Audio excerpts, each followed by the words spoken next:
want to ask you about disinformation. What do you see as sort of the biggest threats from disinformation? What are you seeing in terms of elections, both in the United States and otherwise, and where is this disinformation coming from? Well, I consider actually disinformation a new kind of warfare, so to speak. It comes from many sources. I think the first player in this field was Russia. But we have seen other autocratic governments picking up the playbook. During the COVID-19 pandemic, we have seen an increased disinformation campaign from China.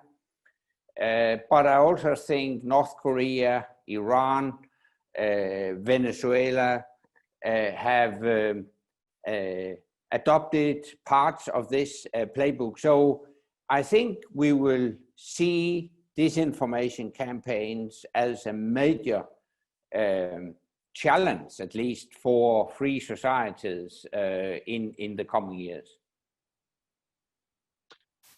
So how about more specifically in Europe, in Central Europe, in places like Poland or Hungary or the Baltic countries, which are obviously all of great concern to Denmark, and Europe more broadly? What are you seeing in terms of disinformation in Europe? We have seen attempts to derail election campaigns and referendum campaigns all over Europe. I don't think any society is shielded from attempts to do disinformation campaigns.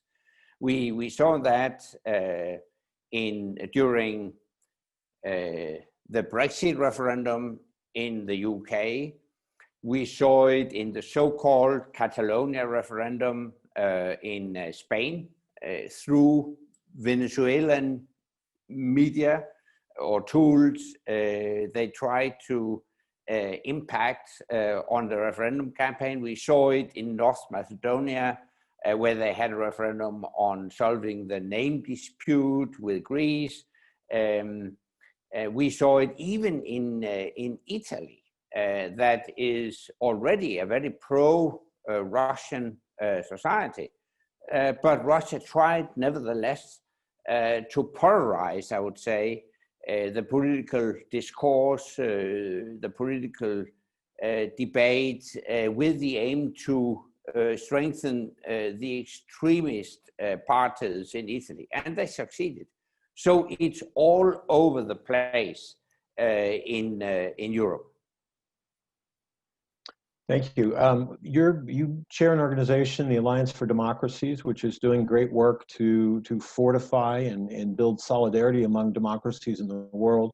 One of the things the Alliance has talked about is how some domestic actors are using what you've called cross-border disinformation playbooks to create division, to accentuate divisions in both authoritarian and democratic societies. Can you talk a little bit about that? What is cross-border disinformation playbook? What does that mean, and how might democracies best respond to it? First, what it is. I mean, we have seen that domestic actors have adopted parts of this disinformation playbook. They try to use exactly the same tools as state actors, like, for instance, Russia. So they try to polarize the domestic debate in the run-up to elections with the aim to impact on the final election outcome. How do we counter those attempts to derail a free and fair democratic process? I think we have to use a lot of tools. Firstly, we have to raise awareness so that the public is aware of the risk of a disinformation campaign. The more awareness, I think, the more resilient the electorate will be. We have to deploy what I would call election task forces to monitor the election campaigns. We have established something called the Transatlantic Commission on Election Integrity that has deployed such task force, for instance, in Ukraine and also in other countries, to monitor the election campaign and detect when we see disinformation campaigns. I also think we should include the tech companies and develop innovative tools to detect not only fake news, but also disinformation campaigns. We should do what we can to counter the fake narratives. We should counter disinformation, for instance, by setting up alternative media. For instance, I have recommended to the Baltic states to set up Russian-speaking media to counter the disinformation from Russia. But then finally, I would also say, I think the most efficient tool would be for democratically elected leaders to increase their own credibility by actually delivering on their promises, to be more effective in delivering on what they promised to voters during the election campaign. Thank you. I have one more question for you, and then I'm going to hand it over to Bill. Can we focus a little bit on the pandemic, on COVID-19? What, if anything, might we have learned from the pandemic in terms of disinformation about it? I think China has been quite sophisticated in using the pandemic as a disguise for a real disinformation campaign. We all know that the COVID-19 originates from China. China was originally the epicenter of this new disease, but China has tried to profit from this tragedy by using what I would call health diplomacy. They have helped vulnerable countries with medical equipment and in other ways to actually change the narrative into a more positive story about China that quickly regained control of the situation, and they helped also vulnerable European countries like Italy. They have also helped countries in the Balkans, etc. And they have gained some popularity. And they have tried to spread real fake news about American engagement in the spreading this virus, etc., etc. So I think we have learned from this COVID-19 pandemic that we should be very, very quick in countering such false narratives. Maybe we should set up a center or something to counter such false narratives. I want to pick up on what you said about social media companies in a second, but I first wanted to talk a little bit about what you think that we as consumers of information can do to learn more about the reliability of information. You know, your organization has I think it's called the Disinformation Diaries, that's trying to teach people about media literacy. So what would you say to those of us who are consumers of information about being able to discern the reliability of this information we're consuming? Actually, I think we should start already in schools. When I went to school, we were taught how to look with critical eyes on traditional ads, to look behind what's behind that ad or that ad. I think we should do exactly the same to teach our children how to distinguish between true information and false information. Very often it's a gray zone. Very often you don't know. But I think we could teach our children how to distinguish. So we should start already in schools to stimulate I would say, the critical approach to everything you read and hear. So on to social media companies. You mentioned it would be good if they had tools to help us as consumers information to discern reliability. What might some of those tools be? Yeah, there may be a wide range of tools, but one tool would be to develop algorithms that could detect fake news, for instance. I can tell you that within the framework of the Transatlantic Commission on Election Integrity, we developed 3 videos showing President Trump. We showed a true Trump. We showed a Trump where an actor pretended to speak like Trump, and he very much sounded like Trump. And finally, we also show Trump with an electronic voice, so to speak, but still he sounded like Trump. So you had 3 editions of President Trump. And then we asked people in a big Congress center to detect who is the true Trump and who is the fake Trump. They couldn't. So I think today we have techniques, we have algorithms that could detect if it's fake news. And then we should label it and say, there is a clear risk. Here we are watching something that may be fake news, and then let people judge, of course.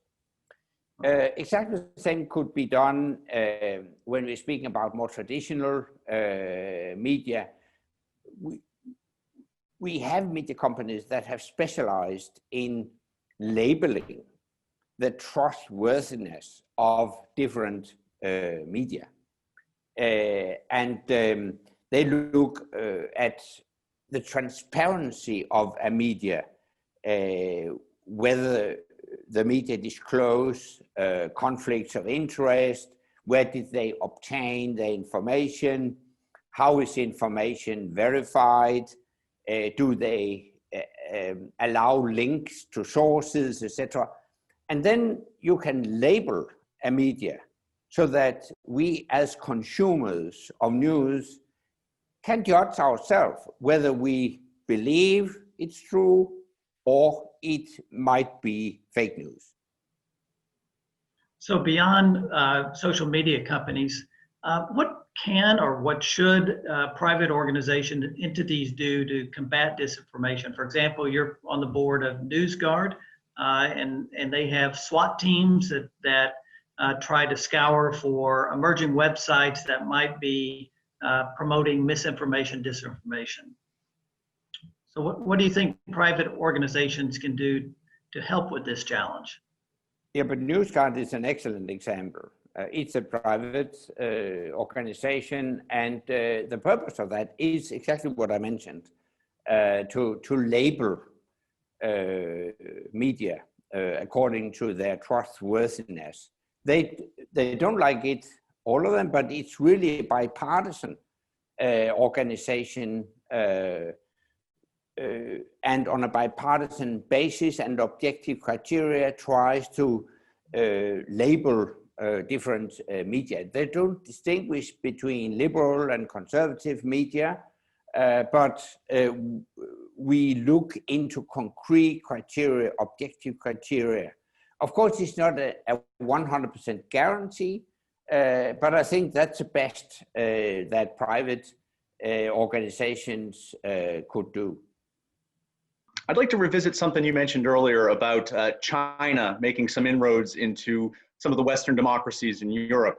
And I think kind of one of the points of struggle has been over 5G networks. And it's forcing these European nations to consider how willing they are to buy these types of advanced technologies from a superpower whose values they don't necessarily share. They may even oppose them. So I'm asking, how should liberal democracies respond to the new cyber challenges posed by this 5G networks and infrastructure?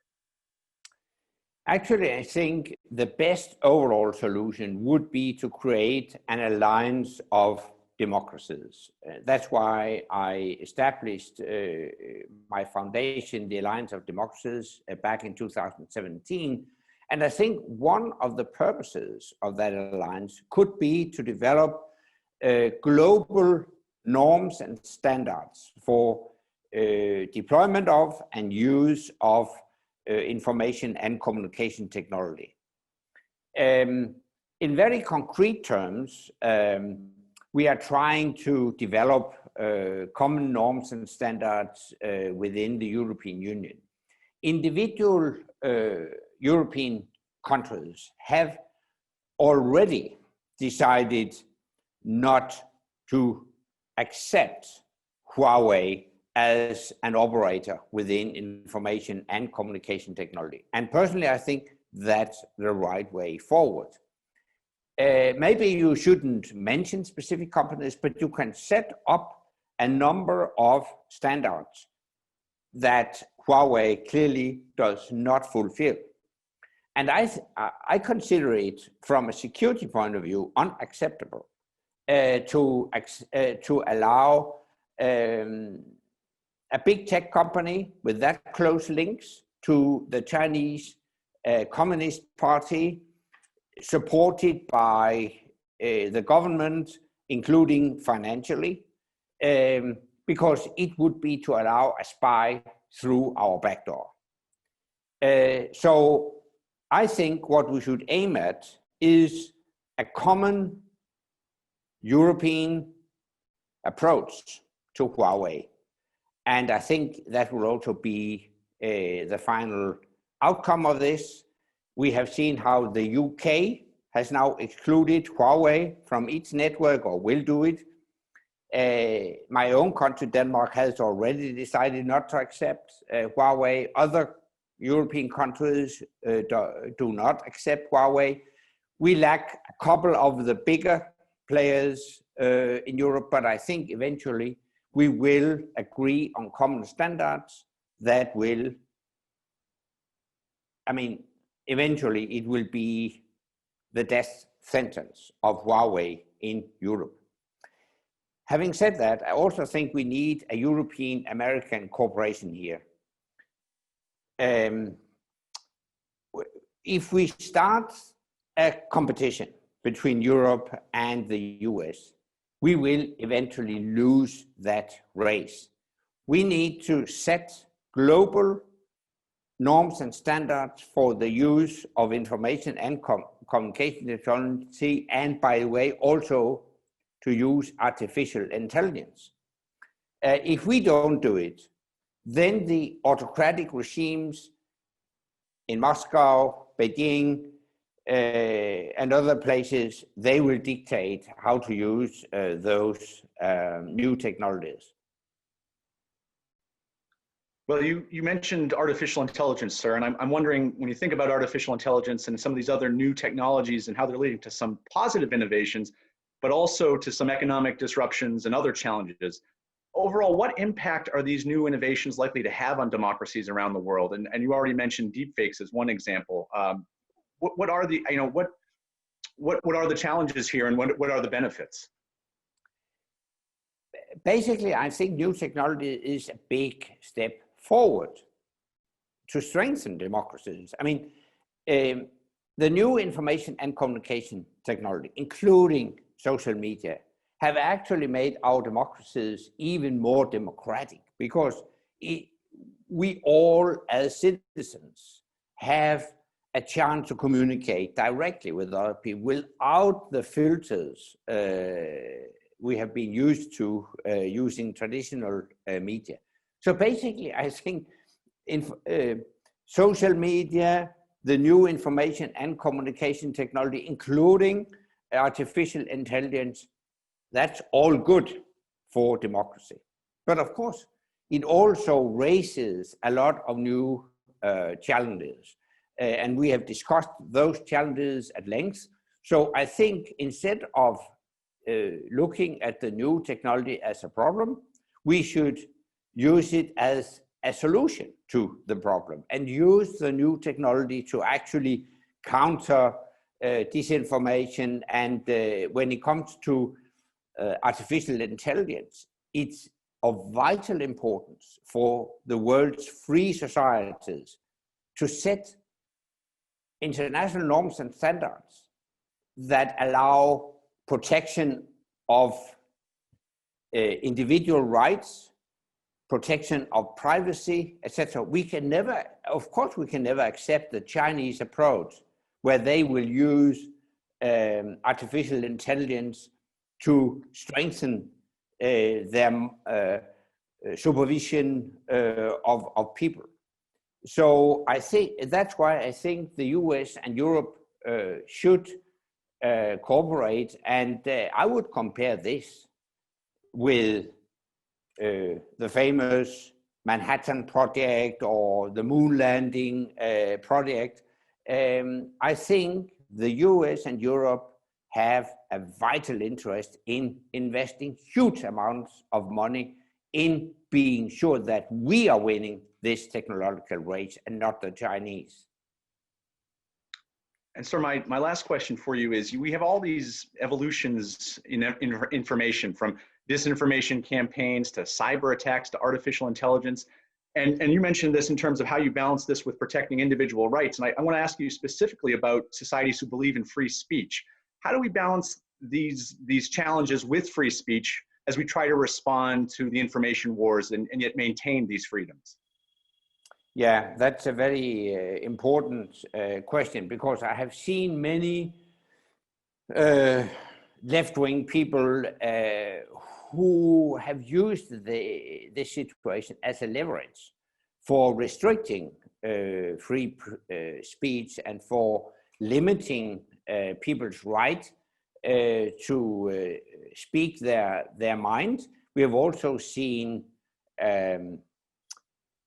religious forces globally, including within some of the more extreme Islamic states, trying to restrict free speech. So it's a very, very important question how to strike the right balance between your right to speak your mind freely, but not your right to spread fake news. Now, I don't have a clear answer to how we could strike that balance in the right way. I would caution against the appointment of commissioners or agencies tasked with the obligation to monitor our debate and detect disinformation, because sometimes it's not easy to say what's information and what's disinformation. I think basically we should let it to people judge themselves, but we should give people, as we discussed earlier, we should give people better tools to be able to judge themselves what's fake, what's true, and then we should let people decide themselves.